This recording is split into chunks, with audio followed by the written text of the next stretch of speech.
from New York. Live and on live stream. I'm told Thank you for everyone who tuned in. There was Steph Heads in the audience, Steph Heads watching. I appreciate the support. I definitely was kicking off some dust, man. When you don't do something as often as you normally do in a pandemic, there's some squeaks. There's some squeaks. Yeah. But I'm sure you had. If you hear a knock at the door, though, I think it's the Gazpacho police. Gazpacho police. My Postmates. Yep.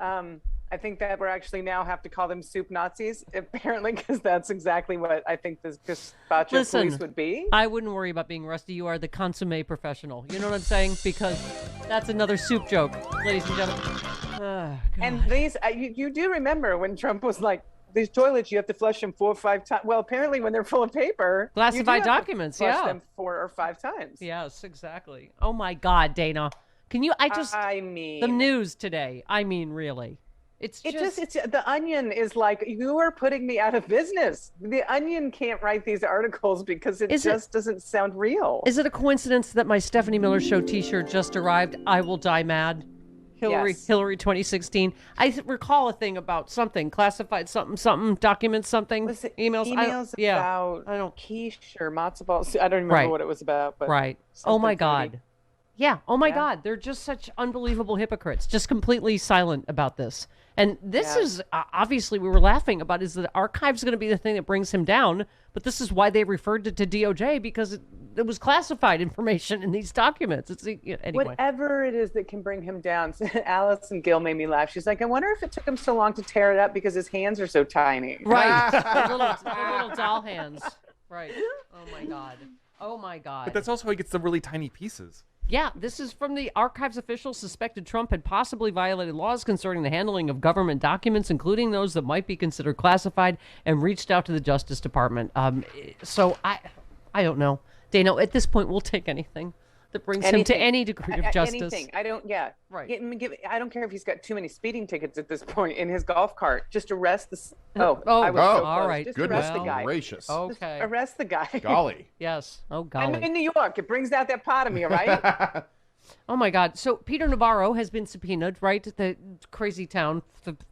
Doesn't he look like a psychotic third base coach with all the, the hand gestures and the green base sweep? And it's all illegal. And he said it on television. So, right.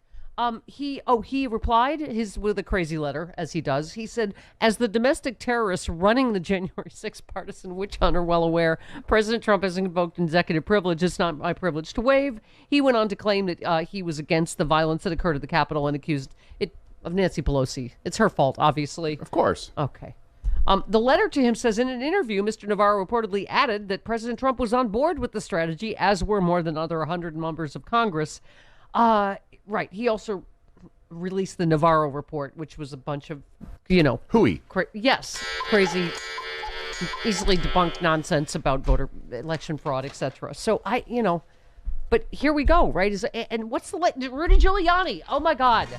Is there any story that he's not involved in? Why does he remain unjailed at this hour? Trump's legal advisors, including Giuliani, asked a Republican prosecutor in Michigan to seize the county's voting machines and turn them over to Trump. Right, as you do. Giuliani and his colleagues made the request after the county misreported its election results due to a clerical error that was quickly corrected. The prosecutor said, I just can't give them here. We don't have that magical power to just demand things as prosecutors. You need probable cause. I mean, these memos that are coming out, Dana, just get crazier and crazier. I just can imagine just someone in the White House being like, the toilet's clogged. There's a voting machine in it. Something about paper, trying to get rid of paper ballots. We don't know, but we've got to get it out of the toilet. Oh, my God. Oh, my God. Yeah, the letter to Navarro said he hasn't been shy about his role in efforts to overturn the results of the election, even as discussed the former president's support for his plans. Right. Okay. This is what we keep saying, right? Just because they keep saying it in the open, I think it's just them trying to get out in front of it. It's going, oh, see, how could it be wrong when I'm admitting it? It's like, no, that doesn't make it any less. Absolutely. I don't know what this tactic is, but unfortunately it's worked for the former guys. So all these people are like, all right, I'm going to Edgar Allan Poe this. Yeah. The body's under the floorboard. Okay, the proposed executive order from Trump to seize voting machines in states Biden won appears to have been written by a far-right reporter from One American News, also tied to Giuliani. because of course. The document says it was created by a user named Christina Bobb. Remember her? She's Oh, yeah. One Yep. America, whatever. She also used to work in the Department of Homeland Security under Trump. She was, connected to Giuliani. She was at the famous War Room Willard Hotel thing. Dana, what is your latest bean? Bean from the Daily Beans podcast. What is your latest bean saying? Yes. Is this on which specific? I mean, well, Giuliani's is this got to go down eventually for something? Right. He's literally, his fingerprints are on everything. His hair dye is dripping all over the place. Yeah. He's going to go down for something because he's not at this point. I think he's one of those situations where he's committed so many crimes that it's just eventually one of them's going to catch up with him. So my beans is that this is happening slower than everyone would like it to, but it really does feel like the water is starting to drip through this dam. And when it breaks, it's going to flood all of these people and take them out. The thing I keep hanging on to is a recent tweet about John Gotti that, those of us that worked at Hot 97 in New York, everybody in the Gotti years. Uh-huh.